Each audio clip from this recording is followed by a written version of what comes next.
संविधान की रक्षा नहीं हो पा रही है, उस संविधान की रक्षा करने के लिए हमको आपको एक होना पड़ेगा।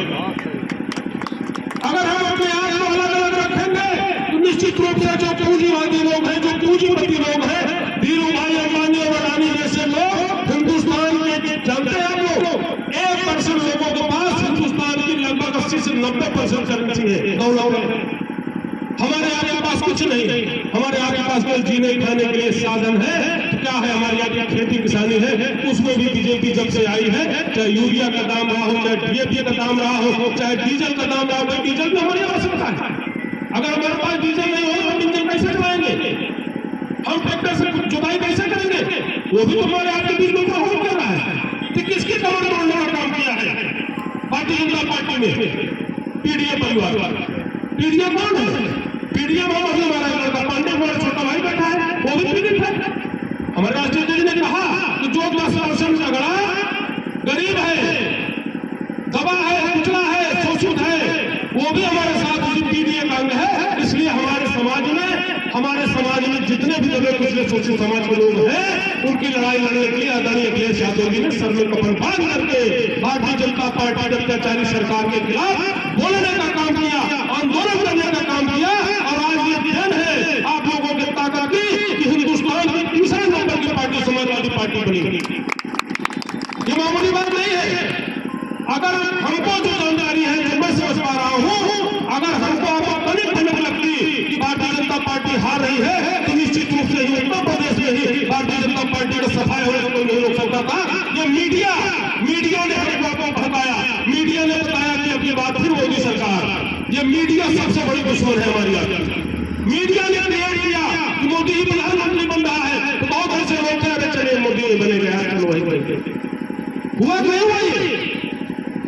लेकिन अगर आपको अपने बच्चों की, नौजवान साथियों, आपको अपना भविष्य चाहिए, नौकरी चाहिए, काम धंधा चाहिए, व्यापार चाहिए, तो हमको आपको लड़ाई लड़नी पड़ेगी आगे आकर के। कोई लड़ाई आगे लड़ने नहीं आएगा। अगर कोई आएगा आपके साथ कंधे से कंधा मिला करके चलने के लिए, अंशु यादव हमारा जो छोटा भाई, इसका मैं नाम नहीं ले पाया, किसी ने कार्यक्रम किया है, अंशु यादव जैसे नौजवान आएगा, आदिल हमजा आएंगे, नवीन यादव आएंगे और सौरभ यादव संचालन कर रहे थे, हमारे रोहित किसान जैसे नौजवान, जितने भी नौजवान हैं हमारे आपके साथ कंधे से कंधा मिला करके, रोहित टाइगर जैसे नौजवान, नवाब पटेल जैसा नौजवान हमारे आपके बीच में आएगा और उनके खिलाफ खड़ा होकर समाजवाद को मजबूत करने का काम करेगा। इसलिए साथियों, नौजवान साथियों को बताऊं, आपसे कहना चाहता हूँ कि आप लोग अकेले आते हैं, ये बातें कई बार आई है। आप लोगों से मैं निवेदन करता हूँ, जिलाध्यक्ष जी आप जिम्मेदार, जितने भी आपके पदाधिकारी हैं, आप सबको कह दीजिए किसी भी कार्यक्रम में, किसी भी मीटिंग में अगर आप आ रहे हैं तो हमारे जब भी आइएगा, एक पीडीए परिवार का नौजवान आपकी मोटरसाइकिल पर पीछे बैठे। भाई हम यादव, आप यादव, कितने सुन रहे सब यादव, पीडीए कहाँ है?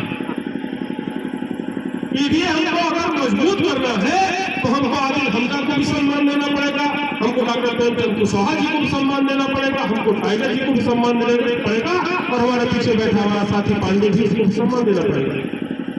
पीडीए महाराष्ट्र जी नहीं कहा हमारे पार्टी के नेता, हमारे नेताजी के नाम पर एशिया में सबसे बड़ा पार्क बना है पंडित जनेश्वर मिश्र जी, हमारे आदर्श है। हम उनकी जयंती मनाते हैं, उनकी तिथि मनाते हैं। 200 तिवारी से लेकर के 200 मिश्रा जी से लेकर के जितने भी हमारे समाजवादी पार्टी के प्रधान है, नेताजी के साथी रहे, सबने समाजवाद को मजबूत करने का काम किया। ऐसा नहीं है कि ये लोग जो अभी भी भ्रम पैदा कर रहे हैं, ठाकुर समाज में जाएंगे लिखा समाजवादी वाले ठोक सम्मान नहीं करते, हम लोग सम्मान, हमसे सम्मान किया, किसने सम्मान किया है? 3-3 4-4 बार अशोक सिंह जिला पंचायत अध्यक्ष बने, किसने बनाने का काम किया? राजा भैया पर से वोट हटवाने किसने काम किया था? समाजवादियों ने किया, किसने नहीं किया? नेताजी ने किया, आदरणीय अखिलेश जी ने किया।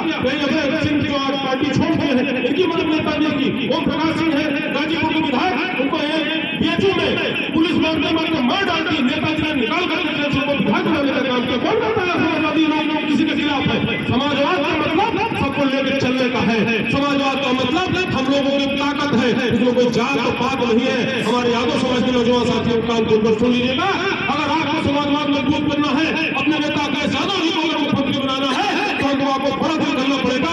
हमको कुर्सी छोड़ करके प्रेमचंद कुशवाहा जी की बोलना पड़ेगा, तब हमारा समाजवाद मजबूत होगा।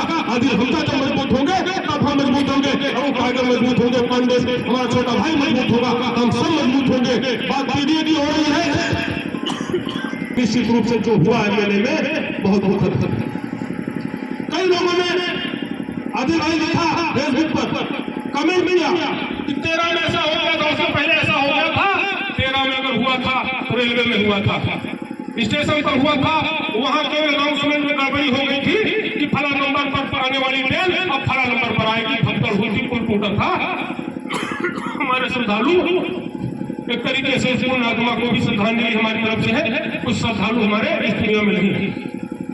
लेकिन उसी दिन उत्तर प्रदेश के मुख्यमंत्री हमारे आपके नेता आदरणीय अखिलेश यादव जी ने आकर के अस्पतालों में सबका हाल जाना और जितने मृतक परिवार थे उनके बीच में पहुंच करके उनके प्रति शोक संवेदना व्यक्त की, ढांढस बनाया। और आज देख लीजिए एक तरफ जहां पर लाश पड़ी है, शिनाख्त नहीं हुई है, गिनती नहीं हुई है, कुछ भी नहीं हुआ है, उसी थोड़ी देर बाद आसमान से हेलीकॉप्टर से फूल बरसाने का काम किया जा रहा है। साथियों, मैं आपसे पूछना चाहता हूं, आपके बगल वाले कमरे में लाश पड़ी हो और आप इस वाले बगल वाले कमरे में मटर पनीर शाही पनीर खा पाएंगे? अच्छे बात हो। बगल वाले घर में आग लगी है, आप सुकून से सो पाएंगे? ये निर्दयी सरकार है, इनको हमारी आपकी भावनाओं से कोई लेना देना नहीं। अगर भावना सम्मान अगर कहीं है तो समाजवाद में है, श्रद्धेय नेताजी के समाजवादी पार्टी में है, आदरणीय अखिलेश यादव जी के नेतृत्व में है। अगर आप लोग उनको मजबूत करेंगे तो सबके चेहरे पर मुस्कान आएगी। पूरे देश के नेता, खास करके उत्तर प्रदेश के दलित नेता, हमारी पार्टी के तमाम नेताओं ने इस बात को मौके पर कहा है कि यहाँ उत्तर प्रदेश में दलित चेहरा थी हमारे पार्टी बसपा सरकार की, आज भी हमारे नेता के बारे में कोई गलत बयानी नहीं आई। हम आज भी उनका सम्मान करते हैं, लेकिन कहीं न कहीं से उनकी कोई मजबूरी है, कोई समस्या है, वो आज आगे नहीं रह पा रही है। तो दलित भाइयों, दलित समाज के नौजवानों, हम आपसे भी कहना चाहते हैं कि अगर आपको कोई नेतृत्व मिला है, तो नौजवान नेतृत्व मिला है, बाबा साहब अम्बेडकर के संविधान की रक्षा का कोई अगर संकल्प लेकर के राजनीति कर रहा है तो आदरणीय अखिलेश यादव जी कर रहे हैं। आप लोग अखिलेश यादव जी को मजबूत कर देना, उनके हाथों को मजबूत कर देना। निश्चित रूप से फिर 102 आएगी, फिर 108 आएगी, फिर कन्याओं को विद्याधन मिलेगा, फिर हमारे आपके बीच में भाई बच्चों को पढ़ने के लिए, आगे पढ़ने के लिए योजनाएं परियोजनाएं आएगी। हमारे नौजवान साथियों को इलाहाबाद यूनिवर्सिटी में जो पढ़ रहे हैं, जो हॉस्टल में रहे हैं, जो डेलीगेसी में रहे हैं, जो कमरा लेकर कर रहे हैं, उनके पिताजी ने कोरा गेहूं बेच करके आपको नौकरी के लिए फार्म भरने की जरूरत नहीं होगी। अखिलेश यादव जाके फार्म के बेरोजगारी भत्ता देने का भी काम करेंगे। नौजवान साथियों, अगर आपको चेहरे पर मुस्कान लानी है, इस सरकार को लड़ने के लिए आपको किसी का इंतजार नहीं करना पड़ेगा। आप जहां बैठिए, किसी के बीच में बैठिए, अपने नेता की बात करिए, अपने नेता की अच्छी चीजों की बात करिए। अब भारतीय जनता पार्टी के झूठे लोग हैं, आज गूगल का जमाना है, सोशल मीडिया का जमाना है, आप 2 मिनट में खोल करके दूध का दूध पानी करने में सक्षम है। आप बैठिए, बहस करिए, पूछिए कि आपने क्या किया, हमारे नेता ने क्या किया। हमारी बात सहमत है आप लोग? गूगल बना देते हैं आप लोग।